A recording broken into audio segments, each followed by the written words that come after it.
you have a whole bunch of fancy words that has no meaning. I think that good actions speak louder than words. And Absolutely. what should be happening, rather than you guys carrying on like this, running up and down and complaining, why don't you start building and encourage black people to stop destroying and let the world see that there's more to them than complaining about what somebody else is or not doing. And that's the role of the men. That's the role of the men, is to do rather than to just use a lot of fancy words. All you're doing is use a lot of fancy words. You're talking about right I'm talking now, to you. Jesse. You said a whole bunch of stuff and nobody know what you mean about it. You must be talking about those other groups, because I said it once before. You must didn't hear me when Where are you building homes? People to unify. We are telling people to practice group economics. Where are you building homes? More gun sales in the last 3 months. Where are you doing this? You're saying it. Where is it happening? We've done more in 3 months. Where? Than some people in the civil rights movement did in the entire movement. Where? What do you mean where? Where are you building? The country. Statistics have shown that ever since we started the campaign, which began in Brunswick, since you didn't ask, which began in Brunswick with Ahmaud Arbery, ever since we started our campaign, gun sales and gun classes and gun certifications amongst black people are up 52%. That's something that's never been done before. The last thing black people need right now is a gun. They are inspired by the sight of watching, as you said, and I have to agree with you, when I see black people that are unorganized, that are a mob that's just complaining and don't have any plan, I'm right along with you. That is not what we're a part of. That's one of the reasons we came forward, just as you said, to be organized, to have a roadmap, to inspire, to educate, and then to be able to defend in the need that we have. If you notice, we've broken no laws. We've not killed one person. Not one person has been arrested. We've destroyed no property. We've done none of those things that these other people have done. We have presented a very sensible, logical, as you say, organized institution that has embraced everything that you said and have put those things out. But since we've only been on the stage in 3 months, even though in those 3 months we've built an international coalition and have gotten endorsements from other agencies around the globe, because we're doing just what you said. You see, we're the ones who are trying to do just what you said. We're trying to bring back the things you just talked about. But we've only been in existence 3 months. And in those 3 months, what have we done? We've done more to motivate, unify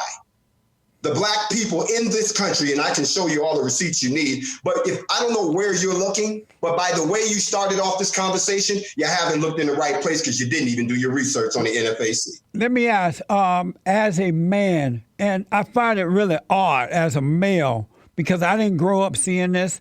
It's odd to me to see black men begging for reparation and crying about systemic racism or blaming white people for their downfall. Normally, men overcome situations and the women and children follow. But the black men are acting just like the black women, and they are acting like the white man is smarter than them, that the white man can do better than them. So by complaining and blaming, you're hurting yourself, rather than coming together as an American people. I'm going to stop you right now. Put forward that effort.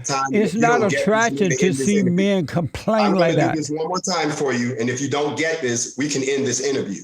You're not listening. You keep saying the same thing over again, and I don't go in circles. Do you feel normal? Does it feel right to be complaining? No one's blaming. You complain about systemic racism and you want reparations.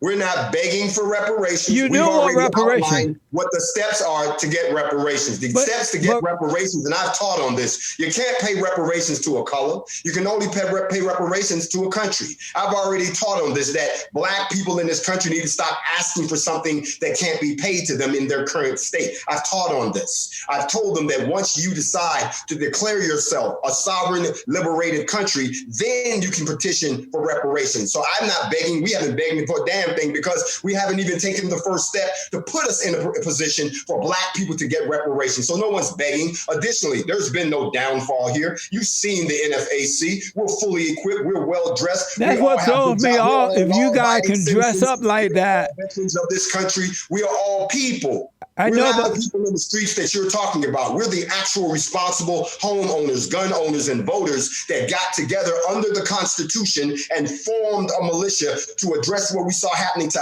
our communities. So we're not complaining. We're not asking for anything. The people you're talking about are the people you see protesting in the streets right now. We don't protest. The people you're talking about are the ones out destroying, like Antifa and Black Lives Matter. We don't do that. The ones you're talking about are the ones who are running up on politicians but who never vote. You're not talking about us. We're the other side. I'm just like you, my friend. I'm almost 60 years old. I'm not a child at this, and I've been around this world for quite a few times. But what you missing? Hold on. We're not asking. We're not begging. We're actually taking the steps under the law that we can to move ourselves into a position to get the things that we can get for ourselves, even if it means going somewhere else to establish our own ethno nation, not here in the United States, but somewhere else where we've had a conversation with two countries willing to grant us sovereign land to grow our own country. That's our mission. Our mission is not to ask the white man for anything. If you can't do it here, you won't be able to do it anywhere. Because there are no other country that's greater than America. But what I just want to say, when you're crying systemic racism and this and that and the white man this, you're feeding, you're deceiving the people rather than helping them.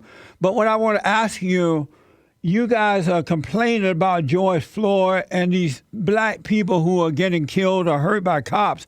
You're not encouraging these people when the cops stop you. Follow the instructions. Don't run. Don't attack the cops.